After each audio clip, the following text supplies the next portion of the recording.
it's this rhetoric and this language, the framing of the discussion and the problematizing of migrants that is highly problematic, especially for many of us who might look different, who might work in different jobs. We know that racism isn't dead in the UK. We know that there's people who want to blame someone else for the problems. And up to last year, this was happening less. But now it's starting to happen a bit full on. And we do have to be prepared for this, and we do have to challenge this in a different way.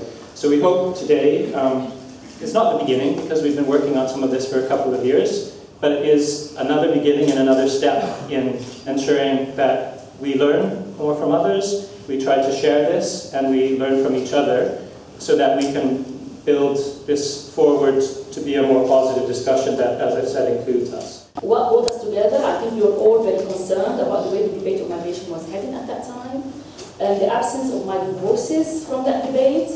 This is just before the last general election, when everybody was talking about migrants except migrants.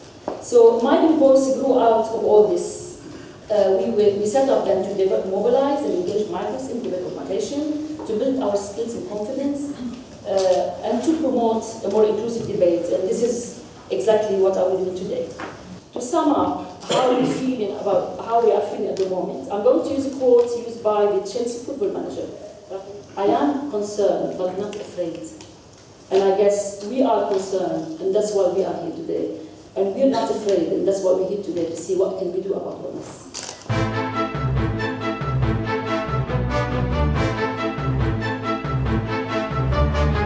Do you think that your party is sensitive to the idea that UKIP and what it represents is really a challenge for MPs like you who are trying to see a broader discussion in their own constituencies?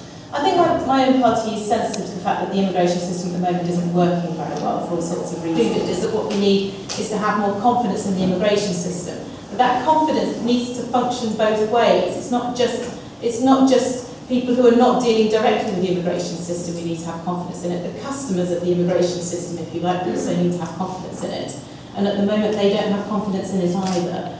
There are certainly serious problems with the way in which it's run and the way in which it functions at the moment. I don't think it delivers either efficiency or fairness. Immigration is a sort of emblematic issue of the gap that has emerged more than is usual, I think, in politics, between the political elite and the ordinary voter. The life experience of the professional elite of which politics is a part tends not to be disadvantaged by large-scale immigration in the way that it is sometimes for people in the bottom end of the income scale who see competition for services, for jobs and so on. More than 20% of low-skilled jobs in Britain are taken by people born outside the UK.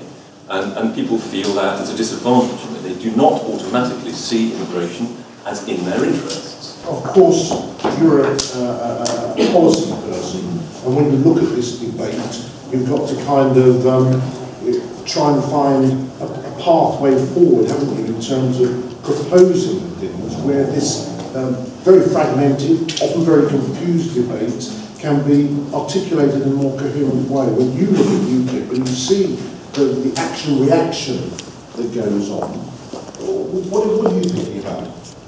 What I would say about policy, and specifically about immigration policy, is that no amount of immigration policy is going to respond to this. And I think it comes back to the point which Sarah made at the beginning about what's actually driving the underlying concerns.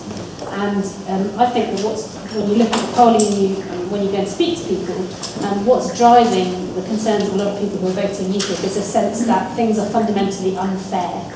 And that's about the economy, it's about the welfare system, it's about housing, it's just, it's about the way the country works.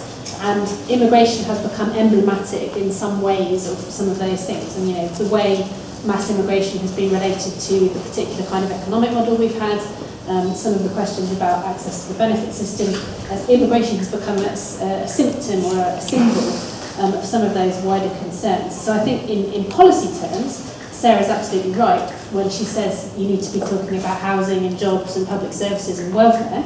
I think there is a real risk, and it's a risk in particular that people on the left, it's a trap that people on the left in particular fall into, which is that, if you're out on the doorstep talking to a voter and they sound very worried about immigration and the impact it's having on housing. And left-wing politicians will often say, well, that's wonderful, let me talk to you about housing. Evidence. The British Attitude Survey, which is the longest survey that has been run in the UK, has no indication that the concerns about immigration come and go according to the levels of immigration. They are related to the exposition of the media. And the exposition of the media, in my own research, which I have published in peer-reviewed journals and other colleagues from different universities, we have all coincided that the coverage of immigration tends to increase when the Conservative Party is out of office and tends to decrease when the Labour Party is in office. Because it's the core mechanism for the Conservative Party not to deal with the real issues of society. David, in his article yesterday, was warning about the problem of British society, multiculturalism, which we can talk about later, creating a society very divided, like in the United States, where you have all these ghettos. The ghettos in the United States are not created by race of immigration, they're created by economic conditions. And one of the problems we have in this country at the moment is none of the political parties have any background, none of them. And any party that comes forward and professes a strong position on anything is always going to capture the limelight. And I think the real problem with UKIP, and this is an issue we need to follow very closely, is they are the only party, and you can see this running up to the next election and the London local elections next year, who say they do not take on people who are ex-BNP members. They ban them from their party. Now, if you think about it, that's a huge selling point in terms of saying we are a concerned party, but we're not a racist party. I think the challenge is to actually say UKIP are a racist party. We've all got to understand that, and we've got to challenge that. We've spent the last couple of years hearing that racism and anti-immigration is okay. It's normal. It's normal to be anti-immigrant. It's normal to be anti-racist. Well, it isn't. I think that there's a lot of concern about the way in which UKIP seems to be influencing the political agenda in the UK. And if I'm Nigel Farage, which I'm very glad I'm not, I would be really happy, because at the moment I would think I'm in the driving seat of politics in the UK. I think that the way in which the debate is now becoming much more about migration, and particularly the EU dimension of it, is something which is, it's a real concern to quite a lot of my colleagues. I have to say that the way that the tone is now being set, and rights that people felt as EU citizens they had, as core rights guaranteed by treaty, etc., are now under attack in a way that I don't think they've been before. The Queen's speech last Wednesday failed to address the real issues related to immigration. Instead, it came up with impractical ideas that can only promote racism and make the British people look selfish, inward-looking and inhumane, which they are definitely not. What is your position on these planned policies? I think in terms of the actual content, a lot of what's in there restates existing policies in different ways. It gives some existing policies some need for some legislation potentially if the bill happens. But there's a lot of restatement of stuff that's already happening. So, for example, the measures that were in there about access to benefits more or less restates existing policy. And then I think in a lot of the other areas, and particularly a lot of the stuff around irregular immigration and enforcement of that. It's a phenomenon in any country in the world, well, probably Japan and North Korea being a couple of exceptions, but in most countries it's a phenomenon very difficult to control. And I'm going to go back to something that was mentioned earlier, which is the level.